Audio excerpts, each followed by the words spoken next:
रीवा से होकर प्रयागराज महाकुंभ में बड़ी संख्या में श्रद्धालु स्नान करने पहुंच रहे हैं, जिसके कारण प्रयागराज में उम्मीद से ज्यादा भीड़ होने पर रीवा सहित अलग अलग जिलों में वाहनों को रोका जा रहा है। श्रद्धालुओं को रोकने सहित उनके खाने पीने, दवा आदि की व्यवस्था पर प्रशासन द्वारा की जा रही है। स्वयं मुख्यमंत्री डॉक्टर मोहन यादव लगातार अधिकारियों और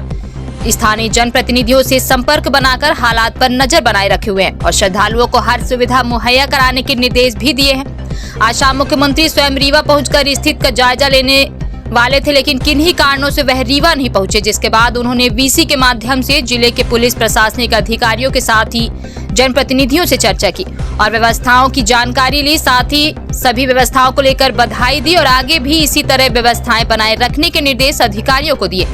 वीसी में डिप्टी सीएम राजेंद्र शुक्ल, मनगवा और त्योथर विधायक, संभागायुक्त BS Jamod, collector Pratibha Pal, DIG Saket Pandey,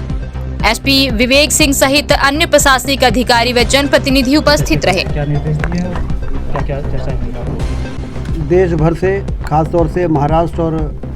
दक्षिण भारत से जितने लोग महाकुंभ में स्नान के लिए जा रहे हैं, वो लोग रीवा होके जा रहे हैं। इधर कटनी, मैहर, जबलपुर, कटनी मैहर से रीवा आ रहे हैं। उधर झांसी से लेके छतरपुर और खजुराहो से लेके सतना और रीवा होते हुए ज़्यादातर जो हमारे श्रद्धालु हैं वो यहाँ से निकल रहे हैं। इसलिए रीवा में आप लोगों ने देखा होगा कि पिछले दिनों में बहुत लंबा जाम, बहुत बड़ी संख्या, क्योंकि संगम में जब ज़्यादा भीड़ हो जाती है तो लोगों को बॉर्डर में ही रोकने के निर्देश देते हैं, लोगों की सुरक्षा को ध्यान में रखते हुए। इसलिए रीवा प्रशासन और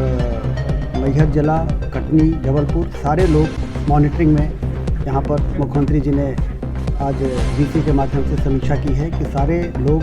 एम्बुलेंस के साथ और रोड साइड में उनके भोजन की, उनके नाश्ते की, उनकी सुविधाओं का ध्यान रखते हुए स्टॉल वगैरह लगा के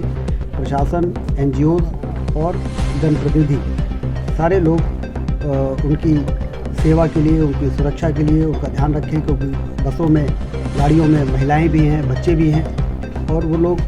को ये उम्मीद नहीं थी रही होगी कि उनको 2-2, 4-4 घंटे, 6-6 घंटे, 8-8 घंटे जाम का सामना करना पड़ सकता है। और इसलिए बड़ी तत्परता के साथ मुख्यमंत्री जी के निर्देश पे प्रशासन ने होल्डिंग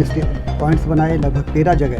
मैहर से यदि आप जोड़ें और सतना से और चाक घाट तक 13 जगह ऐसे होल्डिंग स्पेस बनाए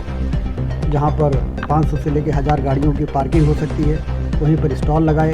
वहाँ पर पूरी सब्जी से लेके खिचड़ी और चाय,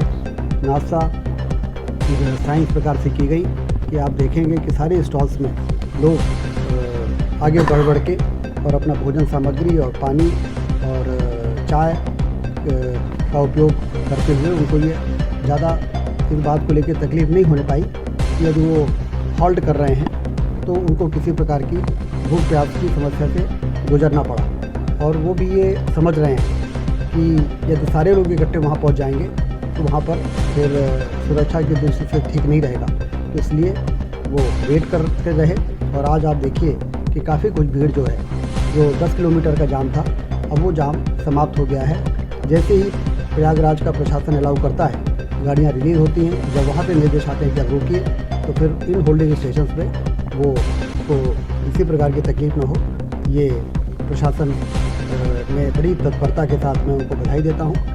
और साथ में उनके साथ जो एनजीओज़ काम कर रहे हैं, जो हमारे सरपंच से लेके और जनप्रतिनिधि हैं, सारे लोग 400, 500, 600, 1000 पैकेट्स बना के ला रहे हैं और लोग बड़े खुशी से उनके द्वारा दी जा रही सुविधाओं का उपयोग कर रहे हैं। बढ़िया व्यवस्थाओं को लेकर के सीएम साहब ने भी बधाई की। हाँ, सीएम साहब को ने भी संतोष व्यक्त किया कि जब ऐसा समय आया जब 6-6, 8-8 घंटे लोगों को जाम में रुकना पड़ा, उस समय उनकी प्यास का, उनकी भूख का, उनकी सुविधाओं का ध्यान रखने में जिस तरीके से प्रशासन ने तत्परता से काम किया, स्वाभाविक है प्रदेश के मुखिया के नाते उन्होंने अपने नीचे की टीम को बधाई दी। सीएम भी आने वाले थे आज, सीएम आने वाले थे और लेकिन बाद में फिर आज मैं मुरैना एक आवश्यक कार्यक्रम में गया था, तो फिर उन्होंने मुझे कहा कि आप पहुँचिए और वीसी से वो जुड़ेंगे और वो जुड़े। और आज हमारे संगठन महामंत्री हितानंद जी भी सुबह ही यहाँ पर आ गए थे और उन्होंने भी सभी स्टॉलों में जाके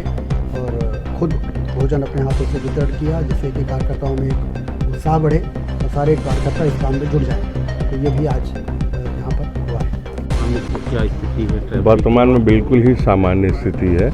अभी हम और कमिश्नर साहब और कलेक्टर एसपी साहब हम लोग चाक घाट तक गए थे, वहाँ रुके हैं, कैंप किए हैं, देखे हैं। जो कल की स्थिति थी आप स्वयं जाके एक बार भ्रमण करके देख लें, मैं कहूँगा तो शायद आपको यकीन नहीं होगा, लेकिन बिल्कुल ही जैसा सामान्य स्थिति थी उससे भी सामान्य आज वाहनों की स्थिति पाई गई। और क्या है कि बहुत बड़ा आयोजन है और यहाँ पे रीवा में पूरा मध्य प्रदेश, केरल, कर्नाटका, महाराष्ट्र, छत्तीसगढ़, आंध्रा, गुजरात